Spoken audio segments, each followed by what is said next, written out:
The truth is inside of us, and it's wonderful when we have the courage to tell it.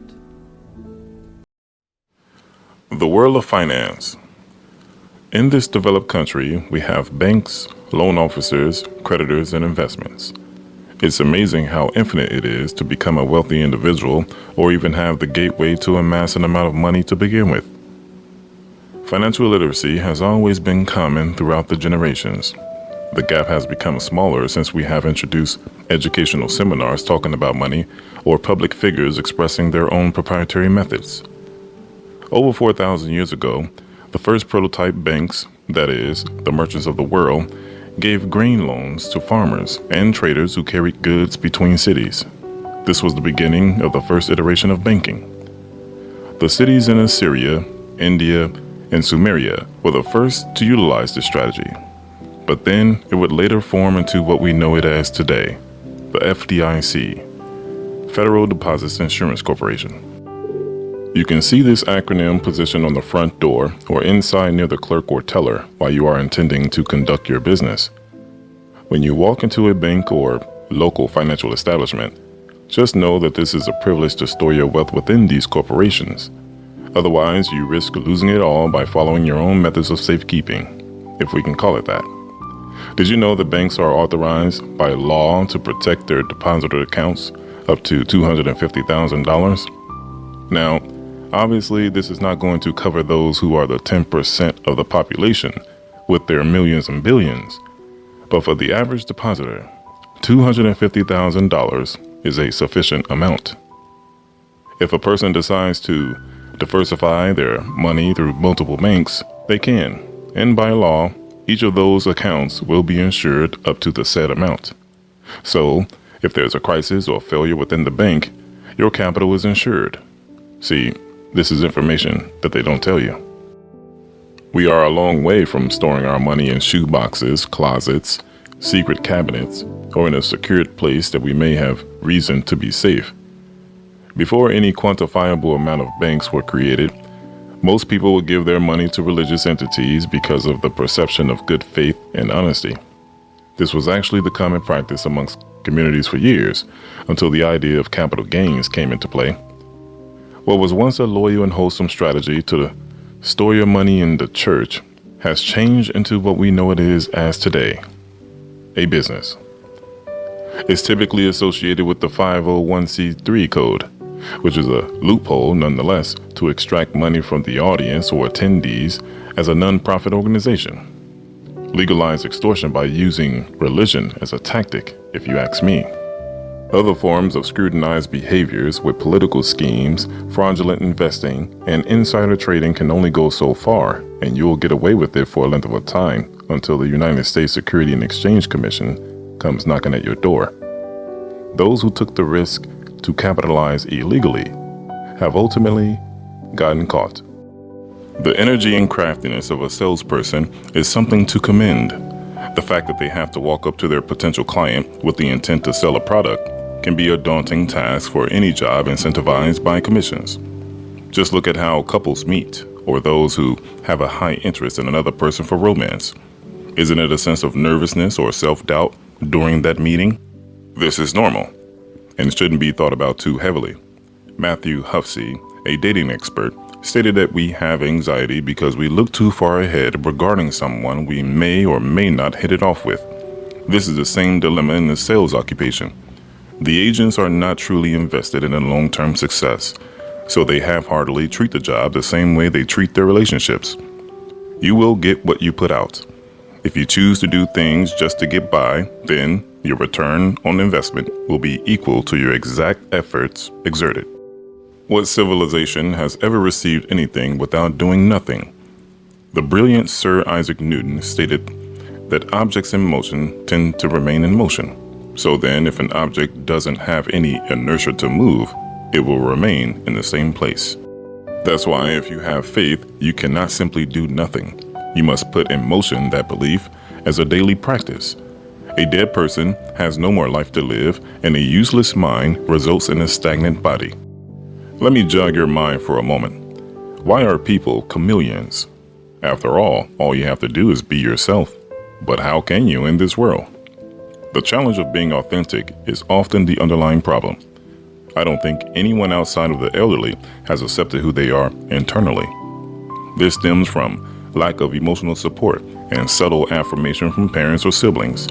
It's all right to have a little healthy discourse amongst siblings, but mostly there's love and genuine acceptance from that brother or sister. This increases your self-esteem, as well as the affection or adulation from the parents. Here are a few correlated proverbs. A wise son brings joy to his father, but a foolish man despises his mother. Listen to your father who gave you life, and do not despise your mother when she is old. You see, it's a two-way street. Parents are obligated to feed the children with sustainable manners and knowledge, and then when the children become mature adults, they would be respectable citizens. They'll bring honor to the parents and be their aid when they are old. That's why you see many elderly people dying alone. It's because they failed their children, and in the end, the children have failed them. The use of filters, body configurations, and the obsession to protein powders coupled with throwing some weights around has made it quite impossible for authenticity to be revealed. It's scary when you have a world full of chameleons. It can take over 10 years or even never to truly get to know someone. A friend can turn into an enemy the same day, as well as your lover, who was a great teammate up until there wasn't an advantage anymore.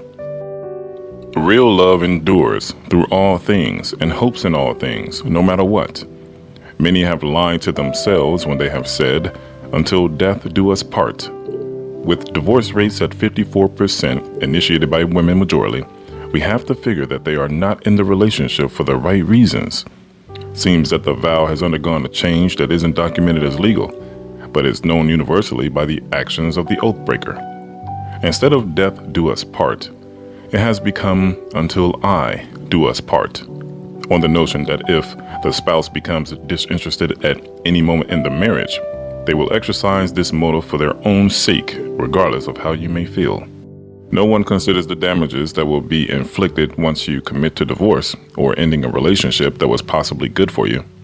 Men and women both get involved in circumstances that are not beneficial, but it's the women who are ruining households today. The home training has diminished. I will go as far as to say that it's over with and done. Men would be better off if they stood solid on their standards and expectations for women, and women would fare well if they stopped giving sexual consent before validating the worth of that man.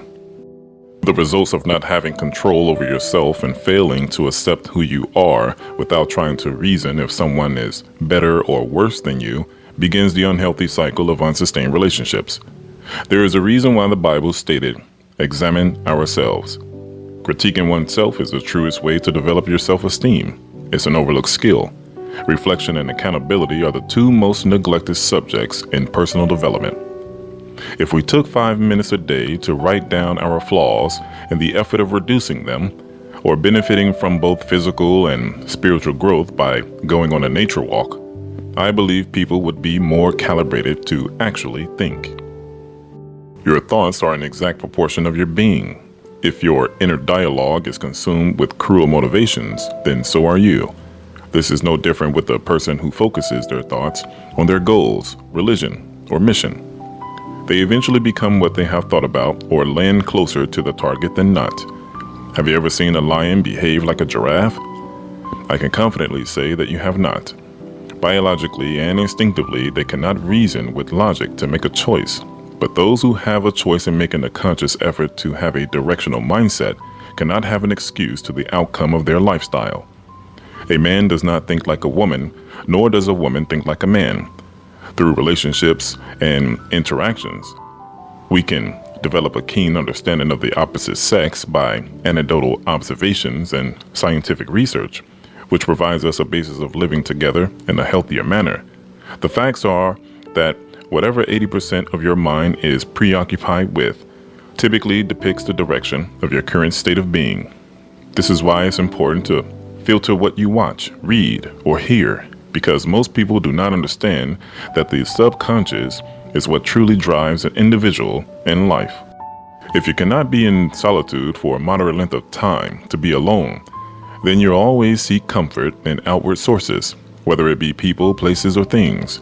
It becomes debilitating. This is why parents raise their children to eventually have to let them go live on their own. Similarly, when those children are infants, they have to have some sort of nurturing as well as breastfeeding to acquire nutrients. They are extremely dependent on the mother and the father, but the balance scale of dependency alters drastically during those teenage years. Parents produce societies, but those children have to detach from their family household in order to be individuals. This is the same thing with personal development. You must detach for a while to find yourself before you lose yourself in the crowd. Psychologists across the country for centuries studied the behavioral tendencies of people and have determined why people like to align themselves with others regardless of their beliefs or motives. They called this behavior the bandwagon effect. This effect is presently known today more than any other generation in record history. Amongst Generation Z, those ranging between 15 to 25 years of age are a byproduct of this analysis because they don't know who they are. They don't have any individualistic mindset, and they rather jump on the bandwagon than to risk the freedom of standing out. This may seem shallow to some who do not think long term, but this behavior ruins their cognizance. If you do not think, then you cannot become. In order for you to be different from an animal, you must utilize a God-given organ that lies between the ears, which gives us the ability to reason with logic. However, if you choose to live life neglecting the use of reason and logical thinking, you would have discarded the blessing of being created in God's image just to become foolish. No matter how many examples are given, some people just will not benefit. There are books that go unread that contain great practical knowledge. The only thing is that if a person took the time to take the initiative to acquire it, the possibilities would strongly tilt in their favor. This can advance a person's business or even give an idea to how to start making plans to open one. There are unlimited resources of biographies and documentations littered throughout the internet that are filled with inspiration, courage, ambition, dedication, and resilience. We have access to pretty much anything in this generation of technology, and there isn't one excuse that can be acceptable for anybody, because the opportunity to educate oneself or learn from an outside source are readily available. All things that have credibility were written down or transcribed. It's like taking a notepad and jotting down an important quote you heard or writing summarized notes from a lecture. I guess this is why cookbooks for recipes are of much value to those women who enjoy culinary. A woman with an awareness of how to create a delicious yet healthy meal can increase her brownie points. I'm a man that likes to eat delicious meals myself. What I'm telling you with all of this is that you cannot achieve these skills or retain the knowledge if you do not put it in practice. You have to work at it and make it a part of your lifestyle. Women who are excellent cooks have learned and applied the skill to their regiment. Sure, they may have burnt a cuisine or two, but they kept at it, and now the mouths they feed are delighted. Nothing is just given. Even plants have to fight through the soil before they can sprout out of the ground. Accomplishments are the tangible evidence of sacrifice and labor. When you want to improve your physique, you must do the necessary exercises, and the more consistent you are, then surely you will begin to see changes in your body. It's not a quick gratification, but it's the disciplined approach that will make it visible in appearance down the road. Have you heard it's easier said than done? Of course you have. It's mentioned in common vernacular. But the most interesting thing about that statement is that those who utter those words are not your average. You never hear a homeless man say, "It's easier said than done," nor do you hear it from your neighbor. Why? Well, I'm not promoting that you go to your nearest neighbor and start making a ruckus at their front door asking this question, but what I'm doing is provoking you to think. Public service personnel, your home builders, star athletes, and inventors all make it look easy, but nevertheless, it is likely easier to say something is difficult as an outsider, having not been through it yourself. Now, all jobs have their difficulties, and this is not comparing the psychological and physical demand between them. But this is only to shed light on the fact that achievers are usually the ones who give the best advice. They are not the ones who follow the crowd. The crowds gravitate to them. The greatest celebrity who had the fewest followers Yet people still wanted to jump on his bandwagon was the Lord Jesus Christ. Draw nigh to God, and he will draw nigh unto you. Many are called, but few are chosen. Taking your money and investing it into a stock or bond is one of the many strategies to accrue interest. The concept is a good one, because for the first time you can allow your money to make additional money for you without any involvement on your part. This is what those who are in the world of finance understand. It is compound interest. And over time, the treasure you have allocated would have increased based on the rate of interest. The goal is to let your money work for you so that you can decide to put your energy into other things without solely focusing on performing for an income. Basically, it's like putting your money on autopilot to collect interest or dividends. Once it's in motion, it tends to remain in that motion until you withdraw or put a freeze on the account. This is a good analogy for those who practice their religion. They want to grow interest in their faith to please their God, but they fail to remain diligent to compound the interest. Ultimately, they falter and make void their religion by not remaining loyal to its doctrine to reap any fruit at all. This goes for the so-called Christians too. If you train your mind a certain way, it will begin to subconsciously operate in that manner until something replaces it. Essentially, you begin to do things habitually without thought. If a child is taught how to take out the trash, he'll know how to do it for the rest of his life. If a young girl is taught how to do her hair and facial makeup, she'll remember the technique well into her elderly years. So then the rate of interest can also be seen as the rate of benefit, because you will only reap enhancements the longer you practice what you have been taught. Remember, train up a child in a way and they will not depart from it? Well, this applies to finances too. If you train yourself to have good money habits and methods to compound it, then your money will not depart from you, but only increase as time permits. There are also bad habits that can be on autopilot if not carefully examined. There are a lot of people who extrapolate resources from the decent people of the world, but whoever leads decent people into evil will fall into his own pit, but innocent people will inherit good things. That's from Proverbs 28, verse 10. The borrower is a servant to the lender. As the Almighty told us, He's always right.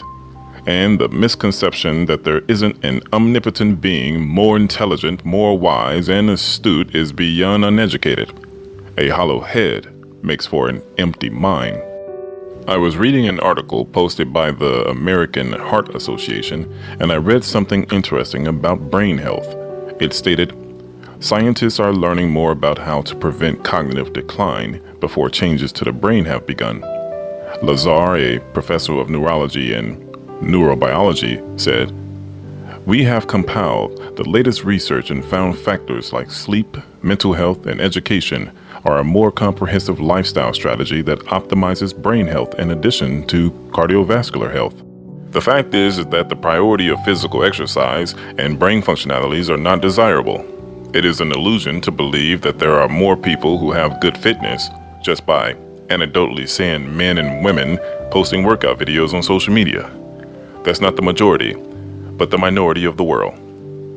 The validity of obese individuals by the World Health Organization totaled 2 billion people.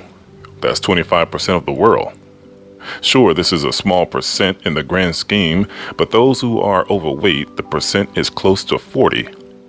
That would leave 65% of the entire world in the category of being fat. When you are lethargic physically, this usually trickles down to being lethargic mentally, because you don't have the energy to disperse towards doing something productive and beneficial long term.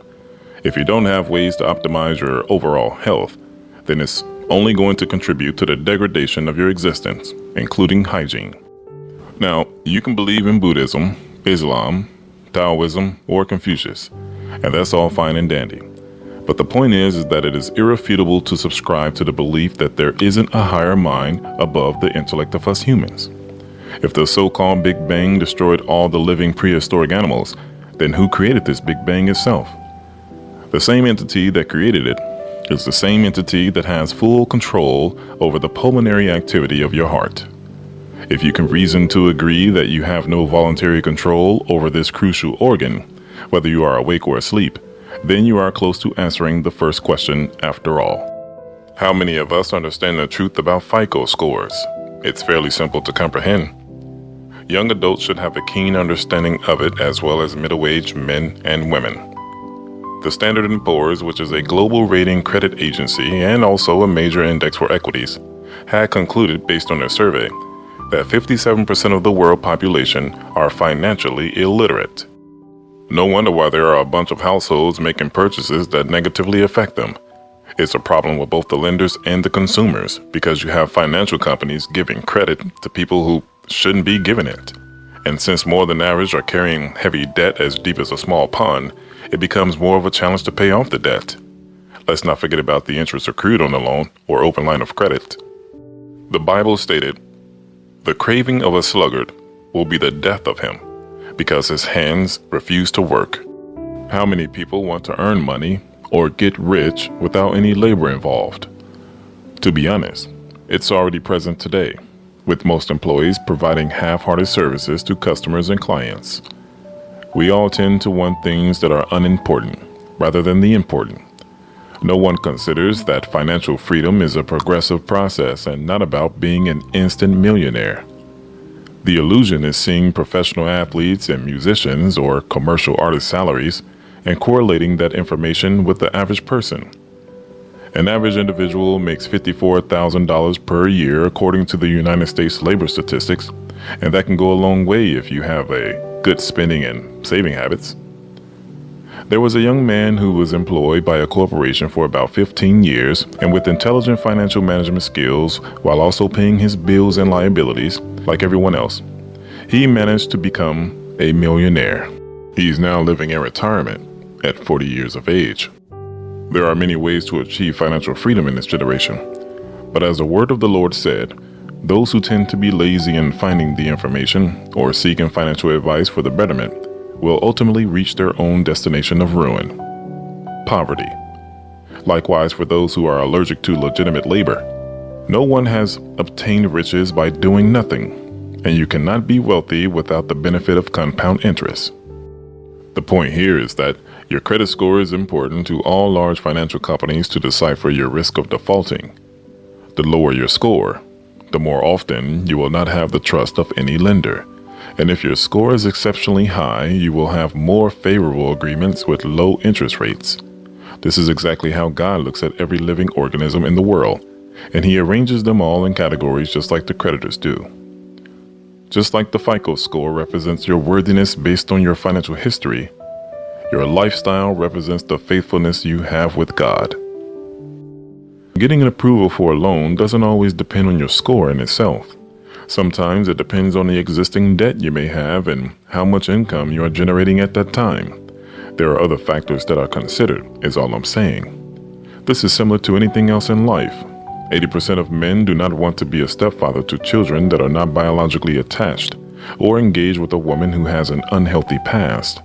For women of value, they are not interested in a man who is broke and has no leadership skills. He's a detriment to himself and has no security. Ultimately, no one wants to take on someone else's baggage, especially if they had no part in it. Let me make this clear. God doesn't care about your riches or if you are poor. He has more concern for your obedience through faith. There are warnings about having love for money in the Bible and also about being greedy. But the things I'm saying in this audio are inspired by God. God admires those who work hard for their compensations, and He blesses them due to their faithfulness.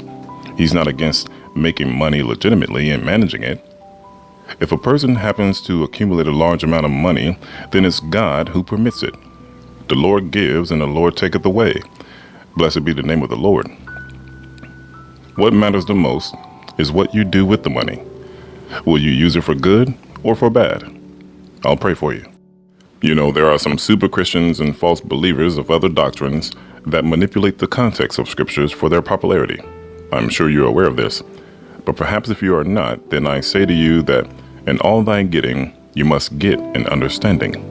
That means God knew that certain topics like home equity, annual percentage rates, or being able to comprehend a bank statement were going to be ever present.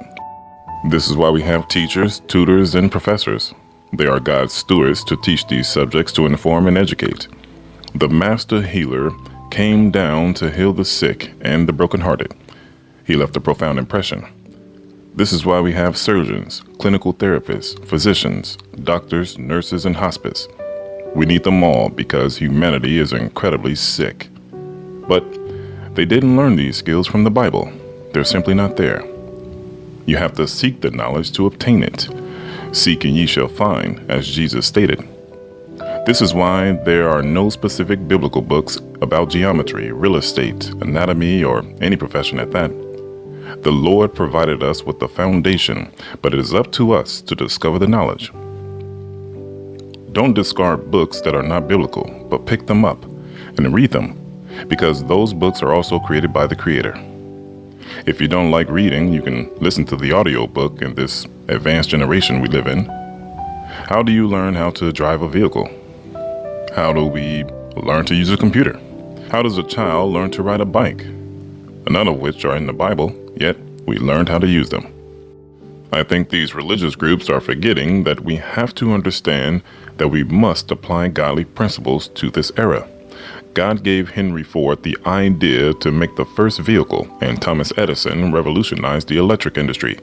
Let's not forget about Nikola Tesla's incredible mind as well. Now, as I think about it, you cannot use any money for good or bad if you don't have any saved. Speaking of saving, a startling amount of people do not have a savings account, not even an emergency fund. It's true.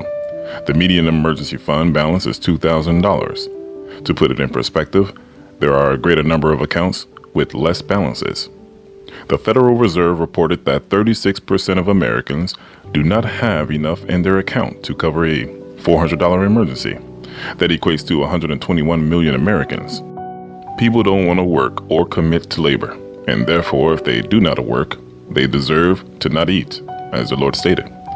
You can go read it yourself in the second book of Thessalonians, chapter 3, verse 10. It's a combination of the lazy and slothful which contributes to these underwhelming accounts, in addition to the lack of financial literacy that exponentially creates more ruined households. The pattern continues from generation to generation, which is why those who are in the business of real estate, investment banking, and credit lending are firmly aware of the poor money habits of the country, as well as which demographic is the most prone to display such decisions. Ultimately, it's really not about how much money you make or what income you bring in yearly. It's emphatically vital to be more concerned with how much money you save. Is a millionaire still a millionaire if they have no assets or money to spend? I'll raise my hand to that one. No, he isn't. He's a broke fool. King Solomon, who was wiser than Socrates and Dalai Lama, said, "He who loves pleasure will become poor. The one who loves wine and oil will never be rich." Let me give you some instructions. First step that needs to be taken in order to start saving any amount of money is to open an account with a credible bank within your vicinity. It doesn't necessarily have to be your most familiar banks like Chase, BMO Harris, or PNC. It can be your local bank in your city or town. Second, you should have a goal for this account, whether it be for a car, down payment on a house, or for future investments. By the way, it's a good idea to begin looking into individual retirement accounts, no matter what process of saving money you are in. A good man leaveth an inheritance to his children's children, and the wealth of the sinner is laid up for the just. Lastly, once you have the goal and reason defined, then now you can start allocating funds to this account. The more you can save, the quicker you will be able to attain your objectives, as well as accrue yield on top of the principal balance in your account. Seek to save 5 to 10% of your earnings. What will become a habit and managing your finances will eventually pay off. It's as simple as that, but not very many people will do it. 121 million people have little to no savings, and that's just savings accounts. You can only imagine the estimated amount of people who do not have access to a checking account, and if they do, it's less than $200 in it. In summary, 1. Obtain knowledge and seek understanding about how to manage your money. There's a reason why God said, "In all thy getting, get an understanding." 2. Your ROI will be in direct proportion to your actions or lack thereof. You cannot receive anything without investing something. Likewise, you cannot attain heavenly things if you are not investing in your spirit. 3. A job is a job, so go to work and earn income. This goes for both men and women. One household income isn't going to do it in this generation. If you don't work, you don't deserve to eat.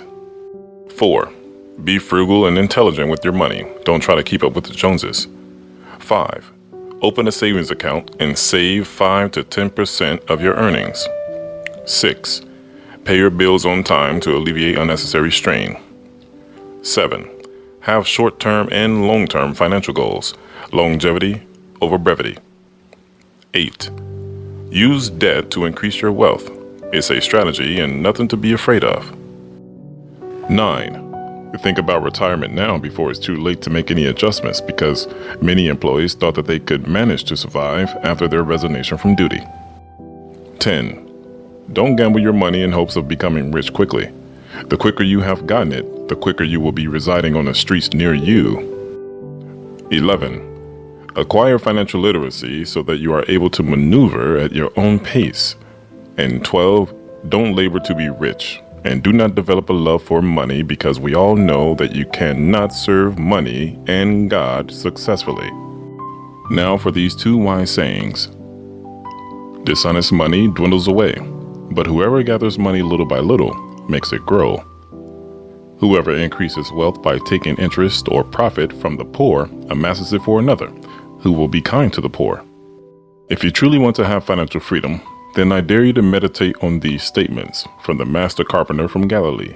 He said, "Do not store up for yourselves treasures on earth, where moths and vermin destroy, and where thieves break in and steal. But store up for yourselves treasures in heaven, where moths and vermin do not destroy, and where thieves do not break in and steal. For where your treasure is, there your heart will be also." Thank you.